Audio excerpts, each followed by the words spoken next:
ओम नमः श्री यतिराजाय विवेकानंद सूरये सच्चित सुख स्वरूपाय स्वामिने तापोहारिणे। শ্রী ভগবানের অশেষ কৃপায় আমরা আজ সমবেত হয়েছি স্বামী বিবেকানন্দের পত্রাবলী নিয়ে পাঠ এবং আলোচনার উদ্দেশ্য নিয়ে। আমরা স্বামী বিবেকানন্দের বাণী রচনাবলী ৭৬ নম্বর পর্ব, এই ৬ নম্বর পর্ব থেকে পড়ছিলাম। বিগত দিন আমরা হরিদাস বিহারী দাস দেশাইয়ের চিঠি পড়েছিলাম, চিঠি নম্বর ৭৮। এই চিঠিতে সবচেয়ে গুরুত্বপূর্ণ জিনিস যেটা বলা আছে যে একটা জাতি বড় হতে গেলে তার ৩টি জিনিসের দরকার। এক হচ্ছে সাধুতার শক্তিতে বিশ্বাস, হিংসা ও সন্দিগ্ধ ভাবের একান্ত অভাব, এবং যারা সৎ হতে চায় নিজে সৎ হওয়া, এবং যারা সৎ হতে সচেষ্ট হচ্ছে তাদের সাহায্য করা। এই ৩টে জাতি, এই ৩টে জিনিস যদি আমাদের জীবনে আসে তাহলে আমরা খুব সহজে একটি জাতি বা একটি দেশ এগিয়ে যেতে পারবো। আজকে যে চিঠিটি পড়ব সেই চিঠিটির সংখ্যা ৭৯ নম্বর, এবং এই ৭৯ নম্বরের চিঠিটি স্বামীজি লিখছেন ৫৪১ নম্বর ডিয়ারবোর্ন অ্যাভিনিউ, শিকাগোতে, ৩রা মার্চের চিঠি ১৮৯৪ সালে। এটি স্বামীজি তার প্রিয় কিডিকে লিখছেন। কিডির ভালো নাম হচ্ছে সিঙ্গারভেলু সিঙ্গারভেলু মুদালিয়ার, এই হচ্ছে তার নাম। আর তিনি ছিলেন চেন্নাই কলেজে, সেখানে ফিজিক্সের প্রফেসর ছিলেন, এবং স্বামীজি তাকে খুব ভালোবাসতেন। স্বামীজি ভীষণ রকমের ভাবে ভালোবাসতেন তিনি, এবং তিনি পড়াতেন, এবং স্বামীজি তাকে কিডি বলে ডাকতেন। কিডি মানে হচ্ছে টিয়া পাখি। ছোট্টখাট্ট চেহারা ছিল, এবং টিয়া পাখি যেরকম তার আওয়াজ সমস্ত কিছু দিয়ে জগৎকে মোহিত করে রাখে, সেই রকম, তাই তার নাম কিডি। চিঠিটিও খুব ইম্পর্টেন্ট। এই পরপর দুটো চিঠি, ৭৮ এবং ৭৯ নম্বরের চিঠি। স্বামীজির কিছু কিছু চিঠি একেবারে বেদবাক্যের মতো, মন্ত্রের মতো। তার মধ্যে অন্যতম চিঠি হলো এইটি কিডিকে লেখা ৭৯ নম্বর চিঠি। প্রিয় কিডি, তোমার সব চিঠিই পেয়েছিলাম, কিন্তু কি জবাব দেবো ভেবে পাইনি। তোমার শেষ চিঠিখানিতে আশ্বস্ত হলাম। বিশ্বাসে যে অদ্ভুত অন্তর্দৃষ্টি লাভ হয়, এবং একমাত্র বিশ্বাসই যে মানুষকে পরিত্রাণ করতে পারে, এই পর্যন্ত তোমার সঙ্গে আমি একমত। কিন্তু এতে আবার গোড়ামি আসবার ও ভবিষ্যতে উন্নতির দ্বার রুদ্ধ হবার আশঙ্কা আছে। এইটা একটা স্বামীজির মতো, স্বামী বিবেকানন্দের মতো মানুষ, তিনি লিখছেন। তিনি উত্তরে কি লিখবেন সেটা ভেবে পাচ্ছিলেন না। ভেবে দেখুন, আমাদের প্রথমে পড়লেই মনে হয় যেন কিডি খুব ভয়ঙ্কর জিনিস লিখছেন। তা নয়, কিডি তার বিশ্বাসের কথা লিখছেন। বিশ্বাসের ফলে এক অন্তর্দৃষ্টি লাভ হয়, এবং একমাত্র বিশ্বাসই মানুষকে পরিত্রাণ করে নিয়ে যেতে পারে। এটা ঠিক যে বিশ্বাসের ফলে মানুষ যদি চায় অসম্ভবকে সম্ভব করে ফেলতে পারে, কিন্তু শুধু বিশ্বাসে হয় না। প্রত্যেকটি জিনিসের একটি প্রথাগত জিনিস আছে, সেগুলোকেও অতিক্রম করতে হয়। আমাদের কাছে একটি ছেলে আসতো নরেন্দ্রপুরে। সে একটি ডিগ্রি কলেজের এই মাস্টার্স করার সময় একটি ছেলের সঙ্গে, একটি মহিলার প্রেমে পড়লেন, একটি কন্যার প্রেমে পড়লেন, এবং একবারে জগৎ শূন্য বোধ করলেন। তার নিজের প্রথম দিকে যখন গ্র্যাজুয়েশন লেভেলে পড়তেন, তখন তার ইচ্ছে ছিল তিনি সাধু হবেন। আমরা সবাই সেইভাবে তাকে খুব নানা রকমভাবে উৎসাহ দিতাম। কিন্তু তারপরে একদিন তার মাস্টার্স হয়ে যাওয়ার পর তিনি আমাকে বললেন তিনি সব কিছু করবেন না, তিনি চাকরি বাকরি করবেন, এবং সেই মেয়েকে দ্রুত চাকরি নেবেন, এবং সেই কন্যাকেই বিবাহ করবেন, এবং এই করে তিনি জীবনটা কাটাবেন। আমার এত রাগ হয়েছিল, আমি আমার হাত দুটোকে চেয়ারের পেছনে লুকিয়ে রেখেছিলাম। এই নয় যে সাধু হতে পারিনি বলে, তা নয়।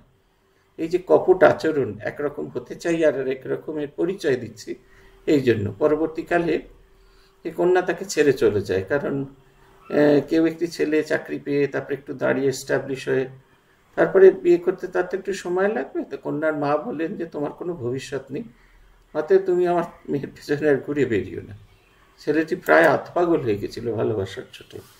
ডক্টর অমরেন্দ্রনাথ বসু বিখ্যাত মনোচিকিৎসক ছিলেন, আমরা তার কাছে পাঠিয়েছিলাম। উনি সৌভাগ্যক্রমে দুর্ভাগ্যক্রমে আমার মাস্টারমশাই, আমাদের হেয়ার স্কুলে উনি পড়াতেন, এবং ওনার কাছে পাঠিয়েছিলাম। উনি আমাকে, যখন ওনার এই ছেলেটির কেস ওনাকে বললাম, ওনার কাছে অনেককে পাঠিয়েছি, এই ছেলের কেস যখন উনি বললেন, তখন উনি বললেন, দেখো, সব জিনিস সাধুরা সারিয়ে দিতে পারে না। সাধুদের প্রার্থনা, সাধুদের বিশ্বাস, সাধুদের সমস্ত কিছু সেটা অবশ্যই কাজ করে, কিন্তু কোনো কোনো জিনিসের একটা টেকনিক্যাল ব্যাপার থাকে। আমি আমার বিশ্বাসে তোমায় সারিয়ে দেবো, এটা খানিকটা আমাদের গোড়ামিতে পর্যবসিত হয়ে যাবে। আমি বলছি তোমার কিছু হবে না। যেখানে চিকিৎসা করা দরকার সেখানে দরকার। এই বৃন্দাবনে এসে যে স্বামীজি এখন যিনি খুব বিখ্যাত হয়েছেন, তার একটি কথা যে আমার কাছে আশীর্বাদ অবশ্যই আছে, আমার কাছে প্রার্থনা অবশ্যই আছে, কিন্তু আমার শরীরের চিকিৎসার জন্য ডাক্তারের প্রয়োজন। সেটা যদি না হয় তাহলে আমার প্রার্থনা, আমার চিকিৎসায় কিছু হবে না। স্বামীজি সেই কথাটি বলছেন, কিন্তু এতে আবার গোঁড়ামি আসার এবং ভবিষ্যতে উন্নতি তার রুদ্ধ আবার আশঙ্কা আছে।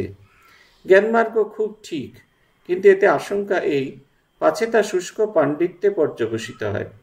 প্রেম ভক্তি বড় ও ভালো ভাব, কিন্তু নিরর্থক ভাব ও প্রবণতায় আসল জিনিসই নষ্ট হয়ে যায়।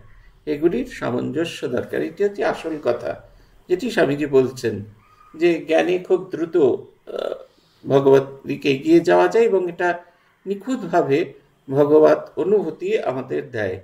কিন্তু জ্ঞান চর্চা করতে গিয়ে অনেক সময় আমরা পাণ্ডিত্যের চর্চা করে নিজেকে পণ্ডিত প্রমাণ করতে গিয়ে আমাদের জ্ঞান চর্চা যে সাধনার বিষয় ছিল তার থেকে সরে যাই, এবং সেটা কিছুতেই আমাদের জীবনে ভালোভাবে আসে না। আবার ভক্তিভাবেও উন্মাদনা যখন আসে, স্বামীজি বলছেন যে কীর্তন করার কথা বিষয়ে স্বামীজির খুব একটা শক্ত ভাব ছিল, যে কীর্তন খুব দ্রুত মানুষের মনকে তুলে দেয়, কিন্তু সেই মনকে যদি, সে উঠে যাওয়া মনকে যদি কন্ট্রোল করার মতো শক্তি না থাকে, তার যখন পতন হয়, তখন এই যে কীর্তন করে ভগবানের আনন্দ করে নাম সংকীর্তন করে যে পুণ্য ফল বা যে ভালো ভাবটি আসছিল সেটি সম্পূর্ণভাবে বিনষ্ট হয়ে যায়।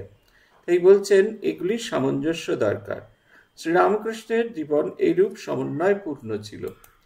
শ্রীরামকৃষ্ণের জীবন এইরূপ সমন্বয়পূর্ণ জীবন, কিন্তু এরূপ মহাপুরুষ কালভদ্রে জগতে এসে থাকেন। তবে তার জীবন উপদেশ আদর্শ স্বরূপে সামনে রেখে আমরা এগোতে পারি। আমাদের মধ্যে ব্যক্তিগতভাবে হয়তো একজনও সে পূর্ণতা লাভ করতে পারবে না, তবু আমরা পরস্পরের সঙ্গে ভাবের আদান প্রদান, ভারসাম্য ও সামঞ্জস্য বিধান এবং পরস্পরের অভাব পরিপূর্ণ করার মাধ্যমে সমষ্টিগতভাবে এই পূর্ণতা পেতে পারি। এতে প্রত্যেকের জীবনই সমন্বয় ভাবের প্রকাশ হলো না বটে, কিন্তু কতগুলি লোকের মধ্যে একটি সমন্বয় হলো, এবং সেটি অন্যান্য প্রচলিত ধর্মমততে সুনিশ্চিত অগ্রগতি, তাতে সন্দেহ নেই। এতে আমাদের সবার মুক্তি হবে না, এটা একবারে খুব পরিষ্কার। এই যে আমরা লক্ষ কোটি থাকবে, তার মধ্যে কয়েকটি মাত্র মুক্তি পাবে। আমাদের সকলের যে মুক্তি হবে তা নয়, কিন্তু একটা উচ্চ চিন্তায়, উচ্চ কর্মে, উচ্চ ভাবনায় একটি জীবন উৎসর্গ করতে পারি। এটি হচ্ছে কথা।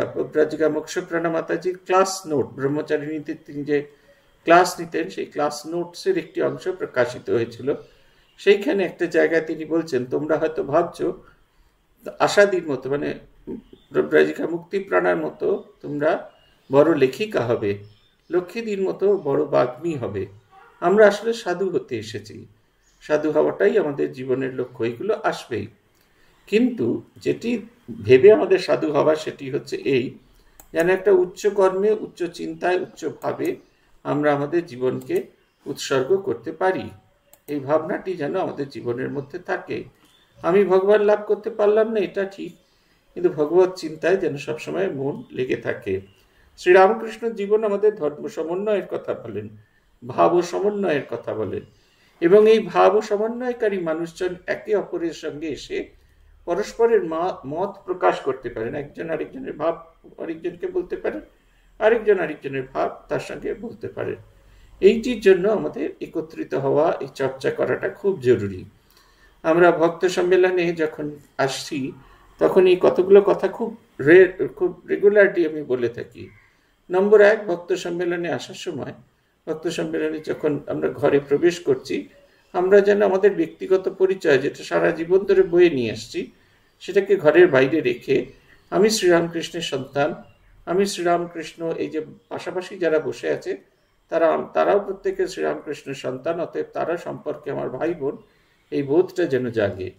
আর নম্বর 2 হচ্ছে, এটা যদি না জাগে তাহলে যে সমস্ত আলোচনা হবে, যে সমস্ত প্রশ্নোত্তর হবে, সেগুলোকে আমরা ঠিকমতো নিতে পারবো না। প্রশ্নোত্তর সেশন হওয়া প্রত্যেক ভক্ত সম্মেলনে অত্যন্ত জরুরি।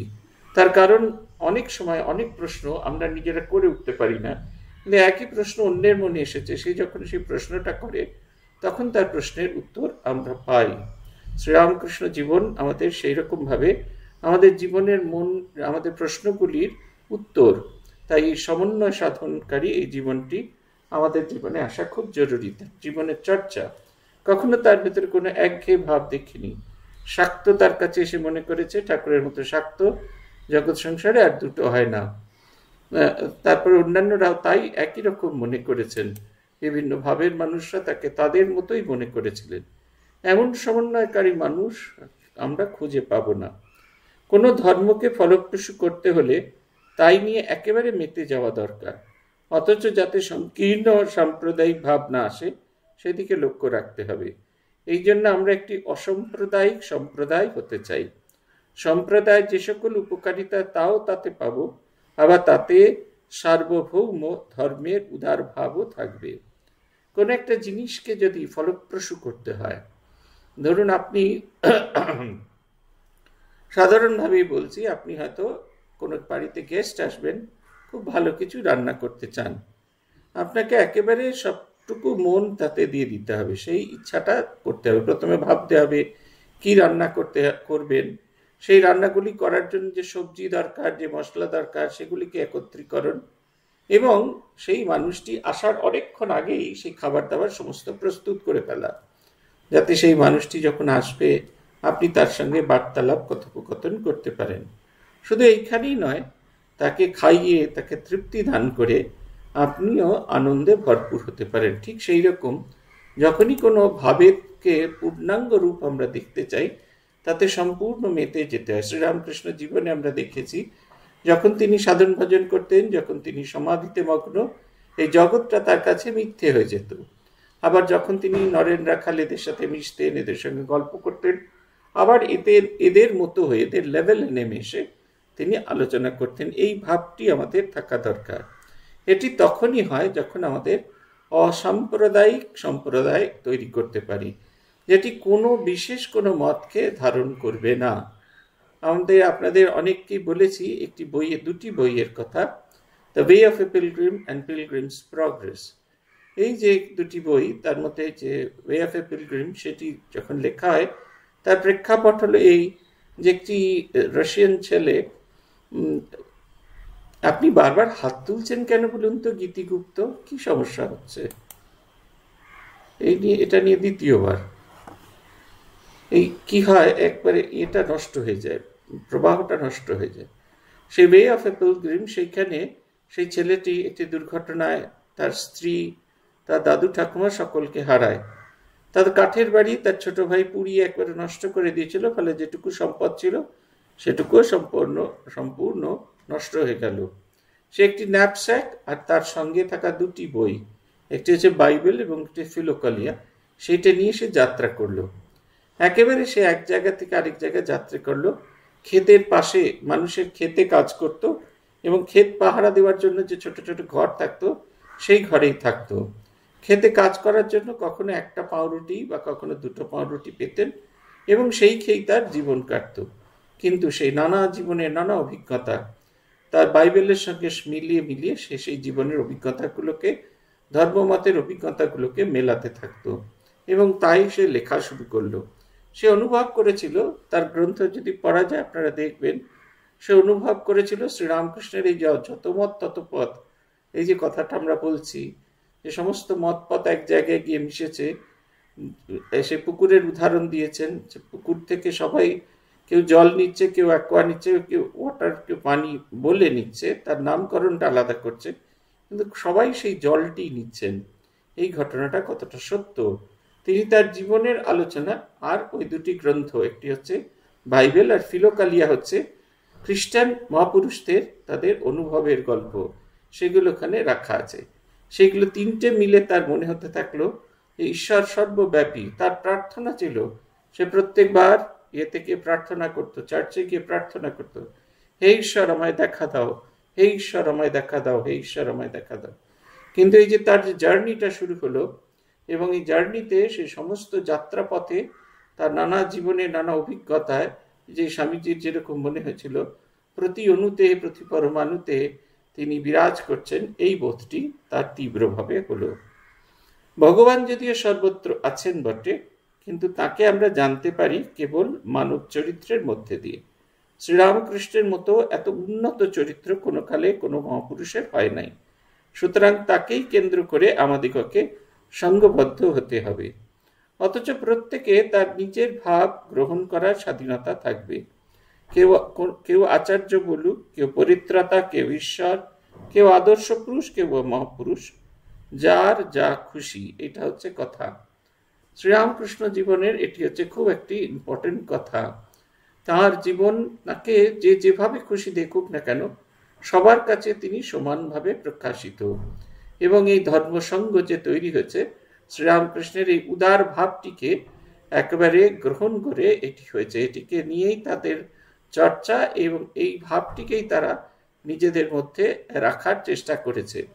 এখনো পর্যন্ত বিভিন্ন সম্প্রদায়ের মানুষ, বিভিন্ন ভাবের মানুষ এসেছে। আমাদের সকলেরই আনুষ্ঠানিক সন্ন্যাস, আনুষ্ঠানিক ব্রহ্মচর্য দীক্ষা দেওয়া হয়, কিন্তু কাউকে বাধ্য করা হয় না। কোনো মুসলমান সন্ন্যাসী যদি বলেন তিনি 5 বার 5 ওয়াক্ত নামাজ পড়বেন, তাকে সে পারমিশন দেওয়া হয়। কোনো খ্রিস্টান যদি বলেন তিনি গুড ফ্রাইডে এতে ফাস্ট রাখবেন, তাকেও সেই অনুমতি দেওয়া হয়। কোনো জিনিসের কোনো রকম বাধা দেওয়া হয় না। এবং যখন মন্ত্র দীক্ষা দেওয়া হয় অন্য ধর্ম সম্প্রদায়, তখন অবশ্যই বড়দের দেখেছি তারা তাদের মৌলবী বা তাদের যে বড় যারা ধর্মাচার্য, তাদের অনুমতি নিয়ে আসতে বলেন, যাতে কেউ না বলেন তার উপর এই প্রত্যেকটা জিনিস জোর করে চাপিয়ে দেওয়া হয়েছে। জোর করে কোনো জিনিস চাপিয়ে দেওয়া হয়েছে, এটা যেন কেউ না বলতে পারেন। এই কারণেই শ্রীরামকৃষ্ণ জীবন এত এত আকর্ষণীয়। কারণ শ্রীরামকৃষ্ণের মতো উন্নত চরিত্র, এটা হচ্ছে সবচেয়ে বড় কথা। 5টা জিনিসের ভেতরে তার চেয়ে সবচেয়ে বড় যেটা ছিল সেটা হচ্ছে ভাব ও সমন্বয়। সমস্ত ভাবগুলিকে তিনি সমন্বয় করতেন। একাধারে বৈষ্ণবচরণের কথা আমার মনে আছে। বৈষ্ণবচরণ তিনি এই ভাবের ছিলেন, তাদের কর্তাভজা সম্প্রদায়ভুক্ত ছিলেন। তিনিও ঠাকুরকে নিয়ে গেলেন তাদের সম্প্রদায়তে, এবং সেই সম্প্রদায়ের যারা সাধক সাধিকারা, তাদের মনে হতে থাকলো ইনি আলেখ্যতার প্রতীক, ইনি যেন সেই কর্তাই তিনি এখানে এসে উপস্থিত হয়েছেন। আমরা সামাজিক সাম্যবাদ বা বৈষম্যবাদের কিছুরই প্রচার করি না, তবে বলি যে শ্রীরামকৃষ্ণের কাছে সকলের সমান অধিকার, এবং তার শিষ্যদের ভিতর যাতে কি মতে কি কার্যে সম্পূর্ণ স্বাধীনতা থাকে, এইটির দিকেই আমরা বিশেষ দৃষ্টি দিই। সমাজ আপনার ভাবনা আপনি ভাবুককে, আমরা কোনো মতাবলম্বীকে বাদ দিতে চাই না। তাই সে নিরাকার ঈশ্বরে বিশ্বাসী হোক বা সর্বম ব্রহ্মময়ম জগৎ এই ভাবে বিশ্বাসী হোক, অদ্বৈতবাদ হোক বা বহুবাদে বিশ্বাসী হোক, অজ্ঞেয়বাদী হোক বা নাস্তিকই হোক, কিন্তু শিষ্য হতে গেলে তাকে কেবল এইটুকু করতে হবে যে তাকে অন্য এমন চরিত্র গঠন করতে হবে তা যেমন উদার এবং তেমনি গভীর। এই যে শ্রীরামকৃষ্ণের যারা ফলোয়ার আছেন, যারা শ্রীরামকৃষ্ণকে অনুসরণ করেন, তাদের ভেতরে সে কোন জাতের কোন সম্প্রদায়ের কি ধর্মমত তিনি পালন করেন এগুলো কখনোই দেখা হয় না। কিন্তু শিষ্য হতে গেলে, তার অনুগামী হতে গেলে, তার অনুরাগী সন্তান হতে গেলে এই যে শ্রীরামকৃষ্ণ জীবনের যে উদার ভাব, এটি আমাদের জীবনে আসা দরকার। আমাদের একটি জিনিসে হয় যেটি আমার খুব দুঃখ হয়, এবং আমি কয়েক জায়গায় সেটা বলেছি, সে নিয়ে সমালোচিত হয়েছি। আমরা যতই রামকৃষ্ণ ভক্ত হই না কেন, যতই মায়েরা আমাদের কাজকর্ম করে দিই না কেন, কিন্তু কিছুতেই শ্রীরামকৃষ্ণ পুরুষ ভক্তরা মায়েদের একই স্থান দেন না। তারা যখন সঙ্গে আসেন তখন একরকম থাকেন, কিন্তু একই স্থান, একই মর্যাদা, তিনি যে মর্যাদাটি পাচ্ছেন সে একই মর্যাদা তার স্ত্রী বা তার পরিবারের কেউ পাক, এটি তারা কখনোই চান না। এই যে সেকেন্ড গ্রেড সিটিজেন, এই যে ভাবনা চিন্তা, এইটা বদল হওয়ার খুব প্রয়োজন আছে। আপনাদের যদি মনে হয় তাহলে দেখুন শ্রীরামকৃষ্ণ শ্রীমা সারদা দেবীকে কিরকম ভালোবেসেছেন। দরজা বন্ধ করতে সেটা মা কিছু খাবার তৈরি করে ঘরে রেখে দিয়ে দরজা বন্ধ করে দেওয়ার সময় একটু আওয়াজ হয়েছিল। ঠাকুর ভেবেছিলেন লক্ষ্মী দিদি এসেছেন। মা বলেছিলেন, ঠাকুর বলেছিলেন, লক্ষ্মী দিদি ভেবে দরজাটা ভেজিয়ে দিয়ে যাস, এই তুই বলেছিলেন। তাতে তার ভীষণ মন খারাপ। পরের দিন তিনি মায়ের কাছে বলছেন, এটা লোক দেখানো নয়, ভালোবাসাটা কোন গভীরে, সাম্যের দৃষ্টি কোন গভীরে থাকলে এইটি জীবনচর্যার ভেতরে আসে, এইটির কথা বলছেন।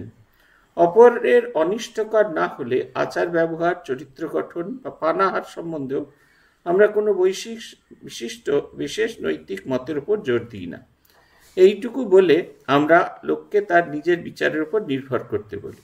যা উন্নতির বিঘ্ন করে বা পতনের সহায়তা করে তাই পাপ বা অধর্ম, আর যা উন্নত ও সমন্বয় ভাবাপন্ন হবার সাহায্য করে তাই ধর্ম। এই অধর্ম হচ্ছে যা আমাকে লিমিটেড করে দিচ্ছে, আমাকে লিমিটেড সত্তায় রূপান্তরিত করছে, আমার আনলিমিটেড সত্তাকে লিমিটেড করে দিচ্ছে, একটা নির্দিষ্ট একটা গণ্ডির মধ্যে বেঁধে দিচ্ছে। এই নির্দিষ্ট গণ্ডির মধ্যে বেঁধে দিলেই আমি আর কিছুতেই নিজেকে বিকশিত করতে পারবো না। এটা হচ্ছে সবচেয়ে বড় সমস্যা। এই নিজেকে গণ্ডির ভেতরে বেঁধে দিলে আমাদের হবে না, আমাদেরকে বিকশিত করতে দিতে হবেই হবে। এইটা হচ্ছে শ্রীরামকৃষ্ণ ভাবের পথের অনুগামীদের এরকম ভাবনা চিন্তা থাকা দরকার। উন্নতির পথে যা কিছু বিঘ্ন সেটাকে আমাদের পরিত্যাগ করতেই হবে। কালকে একজন ভদ্রমহিলা আমাকে ফেসবুকে মেসেঞ্জারে তিনি একটা বড় লম্বা চিঠি লিখেছেন। চিঠির বিষয়বস্তু এই, যেটা সংক্ষেপে করলেই দাঁড়ায় যে তার ছেলে চান করে না, আমি যেন তাকে বলি সে যেন একটু চান করে রোজ সকালবেলা। সে ভীষণ ঠাকুর ভালোবাসে, স্বামীজির ভাব পড়ে, সব কিছু পড়ে, কিন্তু তার একটাই চান করে না। এই চান করার যে অভ্যাসটা, স্নান করা, শৌচাদির অভ্যাস, এগুলো আমরা ছেলেবেলা থেকে শিখি, এবং ছেলেবেলা থেকে এগুলো যদি আমরা না শেখাই তাহলে বুড়ো বয়সে সে সাধুর কথাতেও সে স্নান করবে না। এই কথাটা একবারে খুব পরিষ্কার। কিন্তু আমি অবাক হয়ে যাচ্ছি যে ভগবান ছাড়াও অন্যান্য বিষয় নিয়েও তারা ভাবছেন যে সাধু বলবে এবং তারপরে আমার ছেলেটা দৌড়ে বাথরুমে গিয়ে স্নান করে নেবে। এই বিষয়গুলো আমাদের জন্য নয়, শ্রীরামকৃষ্ণের ভাবের জন্য নয়। আমার ছেলে কেন ভগবানকে ডাকে না, আমি কি করে বলবো ভগবানকে ডাকে না? আমার তো বলার কথা নয়। আমি এমন একটা জীবনযাপন করতে পারি যাতে সে ইন্সপায়ার্ড হয় সেটা দেখে, যে ভগবান লাভ করার প্রয়োজন আছে। আমাদের একটা সাধু বলেছিলেন, তার কাছে একটি ছেলে আসতেন, আমি দেখেছি তাকে। সে একটা সময় এমন হলো যে সে একবারে যাকে বলে আমাদের মঠ মিশনের সমস্ত ভাব থেকে একবারে দূরে চলে গেল। তারপরে সে যখন ফিরে আসে তার ভীষণ কষ্ট হতে থাকলো, এবং যে সাধুর দ্বারায় প্রভাবিত হয়ে সেই ভাবের মধ্যে এসেছিল সেই সাধুর কাছেই আবার অ্যাপ্রোচ করে। তিনি আমাকে দেখালেন, তিনি মেসেজ করেছে, I badly need you Maharaj, I badly need your words, I want to go to you. এই যে ব্যাডলি নিড, এই বোধটা, এই অভাব বোধটা আসা দরকার, এবং তাহলে এটা হবে। তারপর কোন পথ তার ঠিক উপযোগী, কোনটাতে তার উপকার হয় তা প্রত্যেকে নিজে নিজে বেছে নিয়ে সেই পথে যাক, এ বিষয়ে আমরা সকলকে স্বাধীনতা দিই। এই যে বিধবারা বিবাহ করবেন কিনা এ বিষয়ে স্বামীজির কাছে মত চাওয়া হয়েছিল। স্বামীজি বলেছিলেন, আমি কি বিধবা যে কথা বলবো? বলার মতো কোনো অধিকার আমার নেই, আমি তো বিধবা নই, আমি কেন বলবো? বিধবাদের শিক্ষিতকরণ করা দরকার, যাতে শিক্ষা করে তার মনের ভেতরে এমনি ঔদার্য তৈরি হয় যে ভালোগুলিকে সে জোগাড় করতে পারে। আমাদের এখানে একজন খুব পণ্ডিত মানুষ ছিলেন, পণ্ডিত মানুষ, তার চেয়ে বড় মহাপুরুষ ছিলেন গোবিন্দ প্রসাদ সিংহ। তিনি এসেছিলেন, তিনি আগে সশস্ত্র আন্দোলন করতেন এবং সশস্ত্র আন্দোলনের সংযুক্ত ছিলেন, কিন্তু পরবর্তীকালে শ্রী শ্রী মায়ের কাছে মন্ত্র দীক্ষা নেওয়ার পরে তার একটা আমূল পরিবর্তন আসে। তিনি বড় নেতা, বড় ইনফ্লুয়েন্সার সবই ছিলেন, কিন্তু আসল কাজ হলো মানুষ গড়ার কাজ শুরু করলেন।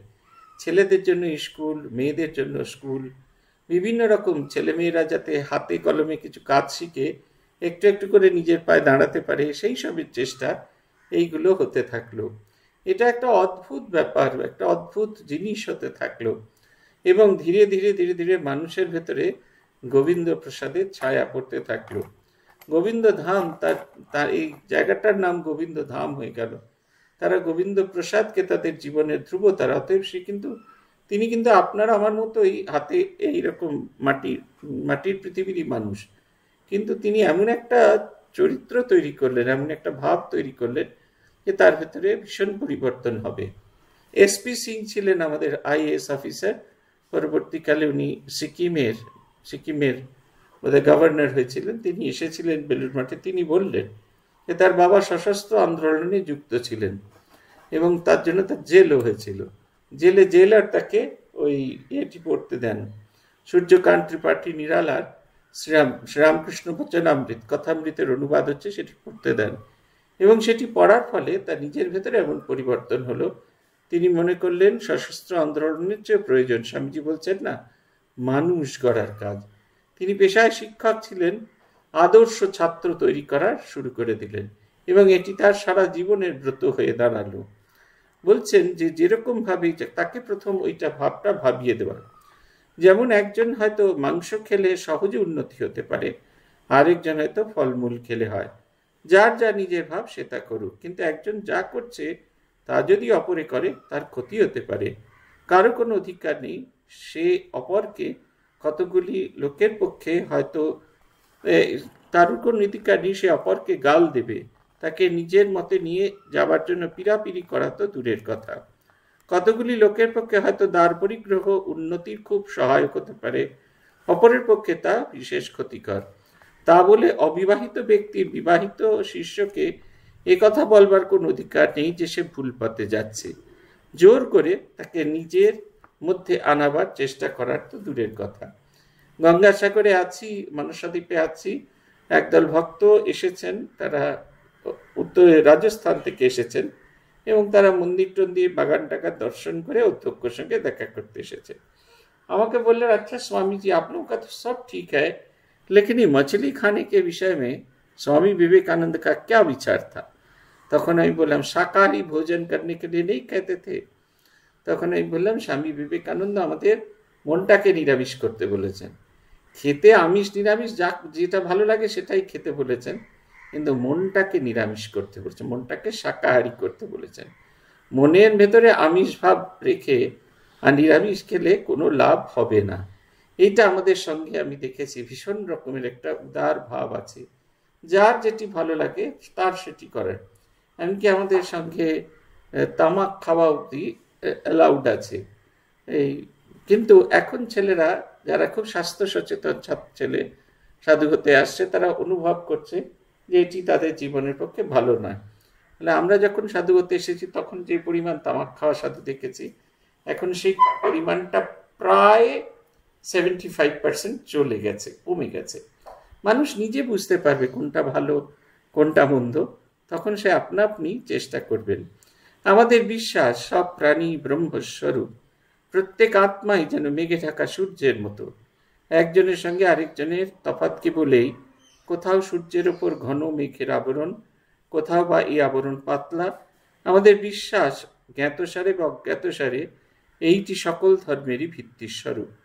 আর শারীরিক, মানসিক বা আধ্যাত্মিক স্তরে মানবের উন্নতির সমগ্র ইতিহাসের সার কথা এই এক আত্মায় বিভিন্ন স্তরের মধ্যে দিয়ে আপনাকে প্রকাশ করছে। এটা খুব ইম্পর্টেন্ট কথা। আমাদের প্রত্যেকের ভেতরেই সেই পরমাত্মা বিরাজ করছেন।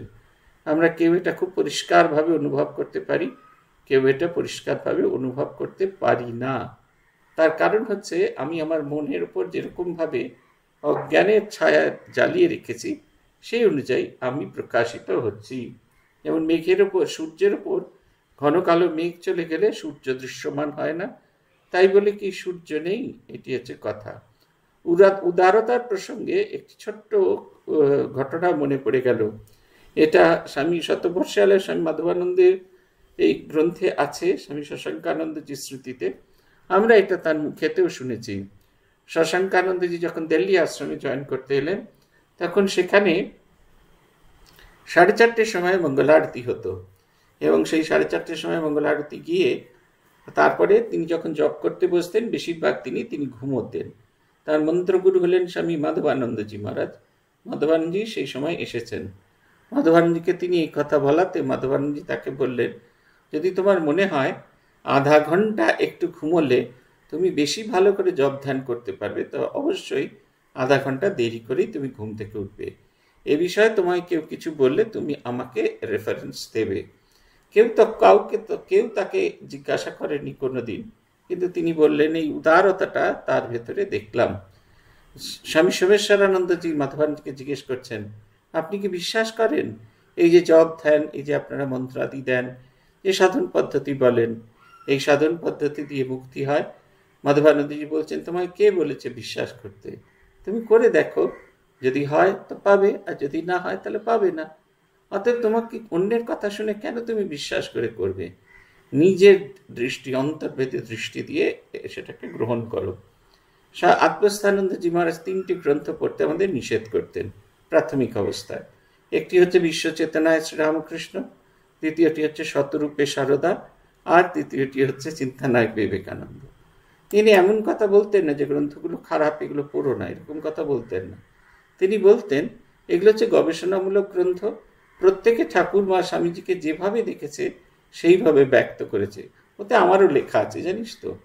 কিন্তু তোর তো নিজের দুটো দৃষ্টি আছে, দুটো অনুভবী একটা মন আছে, তাই দিয়ে তুই কেন ভগবানকে দেখবি না? কেন তুই অন্যের দৃষ্টি দিয়ে ভগবানকে দেখার চেষ্টা করবি না? এই স্বামীজিও খুব জোর দিতেন শাস্ত্রের মূল পড়ার জন্য, এবং তার অর্থ বারবার পড়ে পড়ে তার অর্থ নিজে নিজে অনুধাবন করার কথা তিনি খুব জোর দিতেন এই কথাটার উপরে। এই শাস্ত্রকে এই নিজের মতো করে করে নেওয়া, এইটা খুব খুব খুব জরুরি। ঠিক সেই রকমভাবে আমাদের মতো করে আমাদের জীবনটাকে যাপন করা দরকার। আমাদের নিজস্ব একটা প্রিন্সিপাল দরকার। আমাদের বিশ্বাস এই হলো বেদের সার রহস্য। বেদ যে উদারতার কথা বলে, বেদে যে অনুভবের কথা বলে, এই উদারতা হলো এই, যেটা শ্রীরামকৃষ্ণ জীবনে প্রতিভাত হয়েছে। আমাদের রামকৃষ্ণ মিশন যখন প্রতিষ্ঠিত হয়, তখন যে মিটিংয়ের দ্বিতীয় দিনে যখন ঠিক হয় যে শ্রীরামকৃষ্ণ মিশন কি কি কাজ করবে, তার ভেতরেই একটি ছিল শিক্ষাদান, তারপরে শিল্প এতে উৎসাহ প্রদান করা, ব্যবসায়তে উৎসাহ প্রদান করা, এবং জগতের যাবতীয় ধর্মপদ শ্রীরামকৃষ্ণ জীবনের মধ্যে দিয়ে যেভাবে প্রতিভাত হয়েছে সেইটির প্রচার করা। এই প্রচার করার উপর স্বামীজি খুব জোর দিয়েছেন। আমাদের বিশ্বাস প্রত্যেক ব্যক্তি অপর ব্যক্তি এইভাবে, অর্থাৎ ঈশ্বর বলে চিন্তা করা উচিত এবং তার সঙ্গে তেমনভাবে ব্যবহার করা উচিত। কাকেও ঘৃণা করা, কোনরূপ কারো নিন্দা বা অনিষ্ট করা উচিত নয়। আর এই যে শুধু সন্ন্যাসীর কর্তব্য তা নয়, সকল নরনারীরই কর্তব্য। এটি রঙ্গনাথানন্দজি খুব জোর দিতেন। তিনি বলতেন, আমরা যখন গোলপার্কে গেলাম তখন মহারাজকে জিজ্ঞেস করলাম, সবাই ভয় পাইয়ে দিয়েছে, সেখানে অনেক মহিলারা থাকেন, এই গেস্ট হাউসে মহিলারা থাকেন, কাজের জায়গায় মহিলারা থাকেন, তো আমাদের ব্রহ্মচারীদের ওখানে পোস্টিং হলো। আমরা এই কথাটা সোজাসুজি না বলতে পেরে রঙ্গনাথানজিকে জিজ্ঞেস করলাম, ওখানে কেমন করে থাকবো? উনি বললেন, change the attitude. Whenever a man comes to you, think that Sri Ramakrishna has come to you. Whenever a lady comes to you, think that no one, only Holy Mother had come to you. Behave in that way. তিনি করে দেখালেন। বলছেন, যখন কোনো সাধারণ মানুষ আসে তুমি বলো ক্যা হ্যায়, ক্যা চাইয়ে, কিন্তু যখন শ্রীরামকৃষ্ণদেব তোমার সামনে আসে তুমি জিজ্ঞেস করো ক্যা চাইয়ে, ক্যা হ্যায়। বলছে গলার মডুলেশন বদলে যাচ্ছে। সেই রকম সকলের ভেতরে ঈশ্বর বিরাজ করছেন। এই ভাবটা আমরা যত জাগিয়ে রাখতে পারবো, তত দেখবেন আমাদের ঈশ্বর চিন্তা করাটা অনেক বেশি সহজ হয়ে গিয়েছে। গোলপার্ক রামকৃষ্ণ মিশনে এই কথাটি শুনে এই কাজ সেই মতো কাজ করার চেষ্টা করুন। সবাইকে দেবদেবী ভাবতে পারছি না, কিন্তু কোথাও একটা পরিবর্তন হয়েছে।